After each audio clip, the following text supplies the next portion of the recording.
ऊपर भोजन के समय ऋषियों के सामने ये बात सुनाई, वही बात हमने आपको कही। अब आप आगे जो कुछ सुनना चाहते हो कहो। अब देखो राजा परीक्षित सुखदेव जी महाराज के चरणों में ये बात पूछ रहे हैं कि आपने जो कल सृष्टि की बात बताई, वो सृष्टि का प्रसंग मैं विस्तार से जानना चाहता हूं। श्री सुखदेव जी महाराज बोले, राजा सृष्टि का विस्तार दक्ष के द्वारा जिस प्रकार हुआ आप सुनो। प्राचीन वरय के पुत्र प्रचेता जब तपस्या से भगवान को प्रसन्न करके समुद्र से बाहर निकले, तब उन्होंने धरा पर वृक्ष ही वृक्ष देखे। मुंह से आग और वायु प्रकट करके वे वृक्षों को जलाने लगे। ब्रह्मा जी ने आकर के उनको रोका, आप लोग प्रजा के रक्षक हैं, भक्षक नहीं। अब आप लोग वृक्षों के द्वारा पालित वाक्षी कन्या से विवाह करो। अब उन्होंने वाक्षी कन्या से विवाह किया। दक्ष का जन्म हुआ। अब दक्ष हंस हुई स्तोत्र के द्वारा भगवान की स्तुति करता है। तब भगवान ने दक्ष के सामने प्रकट होकर के कहा, तुम सिद्ध हो चुके हो, मैं संसार की वृद्धि चाहता हूं। अब पंचजन प्रजापति की असिकनी नाम की जो लड़की है, उसको आप स्त्री रूप में स्वीकार करो। आगे मैथुन धर्म से सृष्टि की वृद्धि होगी। भगवान अंतर्धान हुए। दक्ष अपनी राजधानी आया। देखो, हमारे पूर्व सृष्टि के लिए भगवान की आराधना करते, तो उनकी संतान भी धार्मिक, तेजस्वी और भगवान की भक्त होती, और ऐसी संतान से सबका कल्याण होगा। देश में सुख समृद्धि थी। आज के युग में लोगों के जीवन में देखो धर्म नहीं, तो संतान भी अधार्मिक, आचारहीन, भगवान से द्वेष करने वाली है। भगवान से द्वेष नहीं करती है ऐसी संतान गुरु, देवता और राजा से भी द्वेष करती है, तो आज देखो संसार में, देश में कितना उपद्रव छाया हुआ है। सुख संपत्ति का आज के युग में देखो विनाश हो रहा है। नारद जी ने आकर उनको भी गुरु उपदेश दिया, वे भी भाइयों की तरह देखो मोक्ष के मार्ग चले गए। इस बार भी अपने बेटों को मोक्ष के मार्ग में सुना। दक्ष को बड़ा दुख हुआ। एक दिन मार्ग में दक्ष को नारद जी मिल गए। दक्ष बोला, रे नारद, तूने मेरे बेटों को भिक्षुक बनाया है, या तू भी भिक्षुकों की तरह इधर उधर घूमता ही रहेगा, नहीं एक जगह स्थिर नहीं रह सकेगा। विषयों का अनुभव किए बिना मनुष्य को उसकी दुख रूपता का ज्ञान नहीं होता। विषयों का अनुभव होने पर स्वयं को जैसा वैराग्य होता है, वैसा वैराग्य बहकावे से नहीं होता।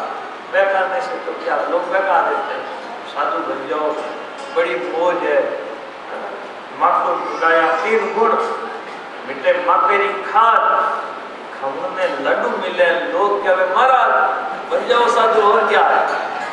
अरे भाई, साधु बनना सहज है, लेकिन साधु का दीवानी को जटिल है। एक महात्मा जी धुनी तपा रहे थे, एक भाई आकर बोला, बाबा जी धुनी ताप रहे हो। बाबू जी बोलिया, काया जाने धुनी तपावे जी का ने था है, धुनी की जब तापी नहीं। साधु बनना सहज है, लेकिन साधु का निभाने को कठिन है। नारद जी ने दक्ष का साफ स्वीकार किया। देखो, इसका नाम है साधुता। कोई कपड़े पहनने का नाम साधु नहीं है, सहन करने का नाम है साधु। बदला लेने की शक्ति रहते हुए भी दूसरे का अपमान, अपकार सहन कर लेना। सुखदेव जी कहते, राजा, अब ब्रह्मा जी के सांत्वना देने पर दक्ष ने अशक्ति स्त्री से 60 कन्याएं प्रकट की। उनमें से 10 धर्म को दी, 13 कश्यप को, 27 चंद्रमा को, 2 कन्याएं भूत, अंगिरा और प्रशासन को दक्ष ने दी। धर्म की भानु लंबा आदि 10 स्त्रियां थी। उनके बेटों से पोतों से आज तीनों लोग मुझे पूरे दिखाई दे रहे हैं। दिन के अभिमानी देवता, प्रदोष के अभिमानी, पूर्व के अभिमानी, मूर्ख के अभिमानी देवता, पशु पक्षी कीट पतंग नाग यक्ष किन्नर गंधर्व सुर असुर नाना सृष्टि हुई। 4 कन्याएं दक्ष ने कश्यप जी को और दी, विनता, कद्र, पतंगी और यामिनी। पतंगी से पक्षियों का, यामिनी से सल्गों का जन्म हुआ। विनता के 2 बेटे हुए, अरुण और गरुण। कद्रु से हजारों नाग प्रकट हुए। अब यहाँ संशय हो सकता है कि ऋषियों की स्त्रियों से ये पक्षी आदि का जन्म कैसे हुआ।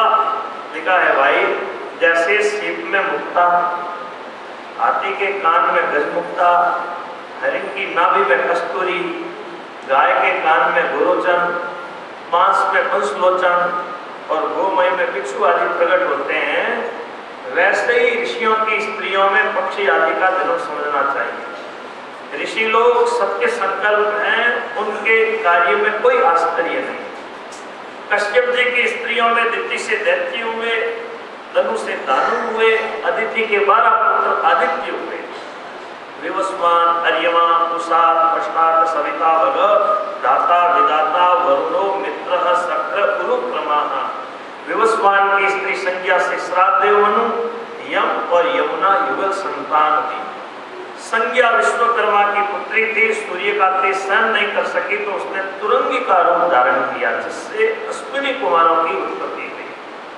विवस्वान की दूसरी स्त्री छाया से शनिष्ठा, सावर्णी मनु और तप्ती नाम की एक लड़की हुई, जिसने राजा सवर्ण का पति के रूप में वर्ण किया। त्वष्टा का दैत्यों की छोटी बहन रचना के साथ विवाह हुआ, जिससे सन्निवेश और तेजस्वी विश्वरूप 2 बेटे हुए। जब देवगुरु बृहस्पति ने इंद्र पर क्रोधित होकर देवताओं का परित्याग किया, तब देवताओं ने शत्रु पक्ष के भांजे इसी विश्वरूप को अपना गुरु बनाया। अब राजा परीक्षित ने यहाँ बात पूछी, महाराज देवताओं ने ऐसी क्या गलती की कि गुरु बृहस्पति ने देवताओं का परित्याग किया? सुखदेव जी बोले, एक दिन इंद्राणी के साथ सभा में बैठे थे, बड़ा दरबार लगा हुआ है, गाना बजाना हो रहा था। संयोग से गुरु बृहस्पति वहां सभा में आए, तब इंद्र न तो खड़ा हुआ न उसने गुरु जी को प्रणाम किया, वो ऐसे आसन पर बैठा। गुरु जी थोड़ी देर खड़े रहे, फिर देखा अरे इंद्र को तो अभिमान हो गया। गुरु जी वहां से पुनः अपनी कुटिया पर चले गए।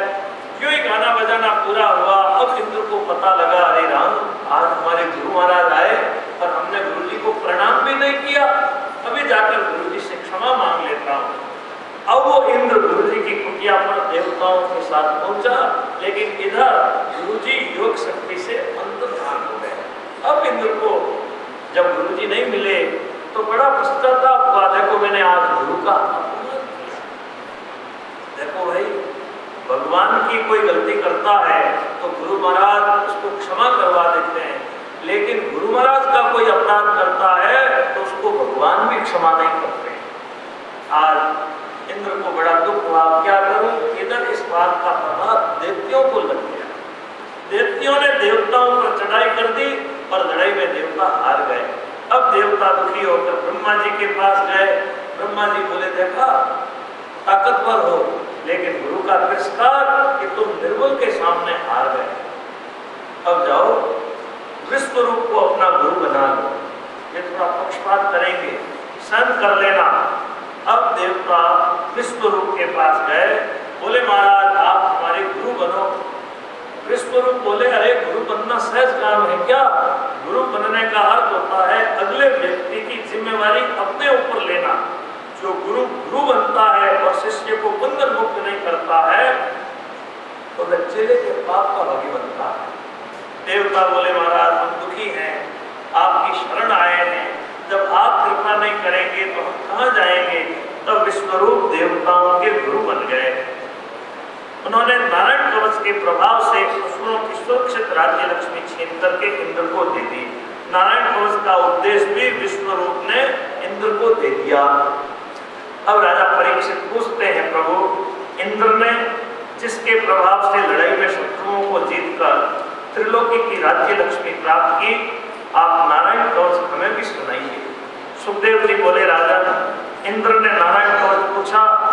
विश्वरूप ने कहा, देवेंद्र, हाथ पैर धोकर पवित्रता धारण करके उत्तराभिमुख आसन पर बैठ जाओ। अष्टाक्षर, द्वादशाक्षर और षडाक्षर मंत्रों से अंगन्यास और करन्यास कर लो। तब भगवान नारायण का ध्यान करके इस नारायण कवच को ग्रहण करो। देखो, इंद्र ने यहाँ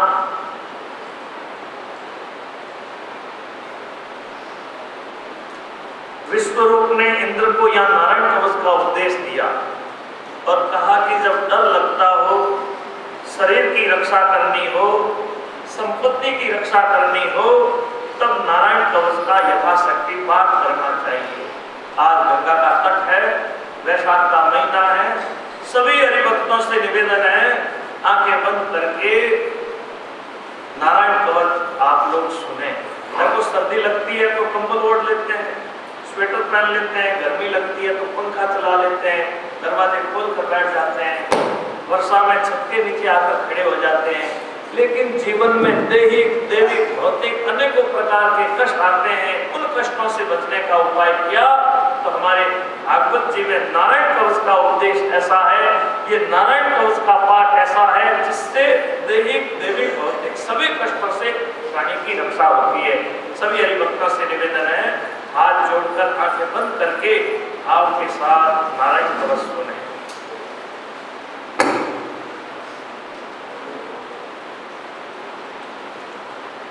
ओम नमो नारायणाय। श्रीमद्भागवत महापुराणे षष्ठ स्कंधे यथाष्टमोऽध्यायः। कृष्णाय वासुदेवाय हरये परमात्मने प्रणतक्लेशनाशाय गोविन्दाय नमो नमः। राजोवाच, यया गुप्तः सहस्राक्षः शवाहान् रिपुसैनिकान् क्रीडन्निव विनिर्जित्य त्रैलोक्याबुभुजे श्रियम् भगवस्तन्ममाख्याहि वरमं नारायणात्मकं यथा तथायनः शत्रून् येन गुप्तो जयन् मृधे। श्रीशुक उवाच, मृता पुरोहितस्त्वाष्ट्रो महेन्द्रायानुप्रक्षते